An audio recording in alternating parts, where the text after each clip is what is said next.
परब्रह्म मूर्तीच स्वामी स्वरूपा निजानंद साकारला जो अरूप शुचित्वे स्वयं लाजविले न भाया नमस्कार माझा गुरुस्वामी पाया.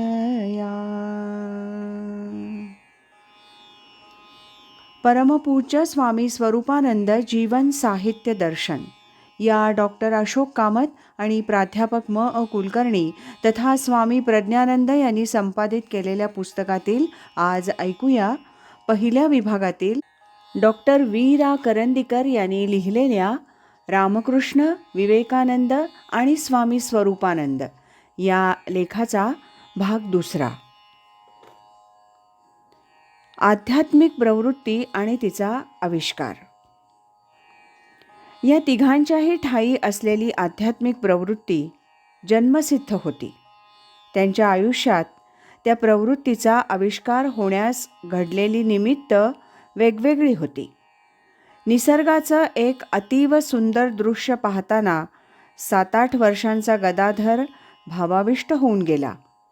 त्या अवस्थेमध्ये गर्भित स्वरूपात असलेलं ईश्वरी अनुसंधान त्यावेळी त्यालाही कळलं नाही.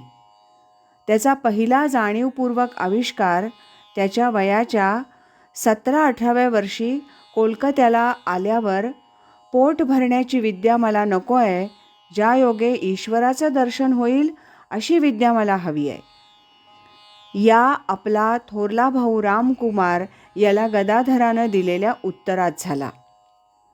कालीमातेचं पुजारीपद स्वीकारलं आणि तिची ती पूजा आपल्या अंगभूत प्रवृत्तीमुळं मनोभावे करीत असताना गदाधराच्या मनात विचार आला, ही जगन्माता आहे आणि सारे पाश तोडून तिची कळवळून प्रार्थना केली तर ती आपल्या भक्ताला दर्शन देते असं म्हणतात. तो विचार कृतीत उतरवला आणि कोणीही गुरु वा मार्गदर्शक नसताना श्री रामकृष्ण ईश्वरी साक्षात्कार प्राप्त करून घेण्यापर्यंत पोहोचले. शिक्षण काय होतं? केवळ इयत्ता 2. तीही पुरती नाही. श्री रामकृष्णांचं असाधारणत्व त्यांनी आपल्या आयुष्यात त्या त्या टप्प्यावर जे जे पाऊल उचललं त्या प्रत्येक प्रसंगात पाहावयास मिळतं. नरेंद्राची प्रवृत्तीही त्याच्या बालपणातील काही घटनांमध्ये दिसून येते. त्यांचं वेगळेपणही त्यात व्यक्त होतं. वयाच्या 15-16व्या वर्षी विंध्य पर्वतांच्या घनदाट अरण्यातील निसर्गाचं रमणीय रूप त्यानं पाहिलं आणि त्या विलासितामागे कोणती शक्ती असेल याचा विचार करताना त्यांचं देहभान हरपलं. हा आविष्कार त्याच्या अंगभूत चिंतनशीलतेचा होता. तुम्ही देव पाहिला आहे का?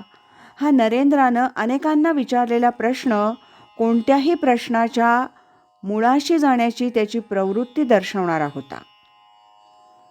त्याचं स्पष्ट होकारार्थी उत्तर देणारी व्यक्ती आपल्याला भेटली हा आनंद त्याला श्री रामकृष्णांच्या निकट नेण्यास कारणीभूत ठरला. पण तोवर महाविद्यालयातील पाश्चात्य बुद्धिवादाचे आणि ब्राह्म समाजासारख्या आधुनिक इंग्रजी विद्येच्या प्रभावातून निर्माण झालेल्या संस्थेतील वातावरणाचे परिणाम त्याच्यावर होऊन गेले होते.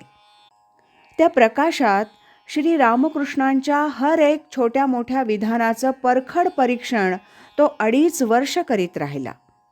एक प्रकारे नरेंद्र आणि श्री रामकृष्ण यांच्यातील संवाद म्हणजे पाश्चात्यांची वैज्ञानिक दृष्टी आणि भारताची आध्यात्मिक संस्कृती या दोहोतील एक संघर्ष ठरला. या दोहोंचा समन्वय विवेकानंदांनी आपल्या विचारात पुढे घातला, पण त्याचं बीजही श्री रामकृष्णांच्या शिकवणुकीत जाऊन पोहोचत होतं.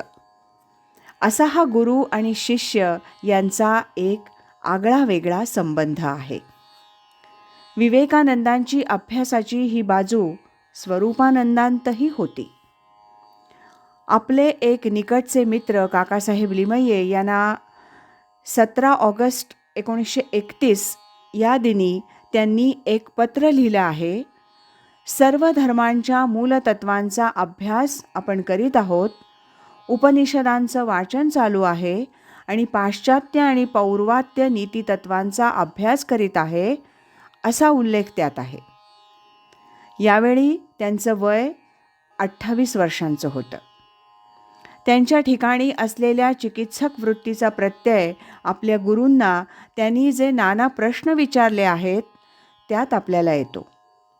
पण त्याबरोबर आपल्या उत्कट भावनाशीलतेचा उल्लेख त्यांनी स्वतःच केलेला आहे.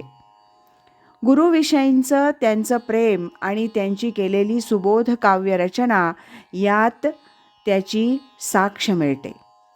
ही काव्यात्मता श्री रामकृष्णांच्या बोलण्यातही आढळत असे. कोलकाता विद्यापीठात श्री रामकृष्णांवर एक व्याख्यानमाला गुंफली गेली होती. तिचा विषय होता कवी श्री रामकृष्ण. 10-5च का होईना, पण विवेकानंदांच्या अतीव सुंदर कविता आहेत आणि त्यांच्या व्याख्यानातही काव्यात्मकतेचा एक स्पर्श असे. चिकित्सक बुद्धी आणि भावनाशील मन हे दोन्ही भाग एकत्रित आलेले फार क्वचित आढळतात. या दृष्टीनंही स्वरूपानंदांचं विवेकानंदांशी साम्य आहे. माणसाच्या केवळ बुद्धीचं समाधान होणं हे पुरेसं नसतं, तर त्याच्या भावनेचंही समाधान व्हावं लागतं, असा विवेकानंदांचा एक उद्गार आहे.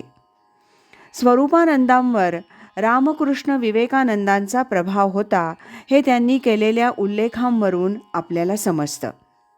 पण सर्व धर्मांचा समन्वय घातला गेला पाहिजे आणि त्याच्या आधारावर भविष्यकालीन विश्वधर्म उभा राहणार आहे, या विवेकानंदांच्या विचारापर्यंत ते गेलेले आढळत नाहीत.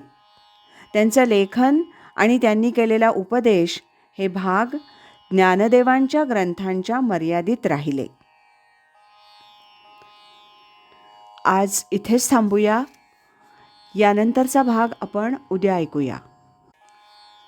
श्रीमद सच्चिदानंद सद्गुरु श्री स्वामी स्वरूपानंद महाराज की जय. हरि ओम तत्सत.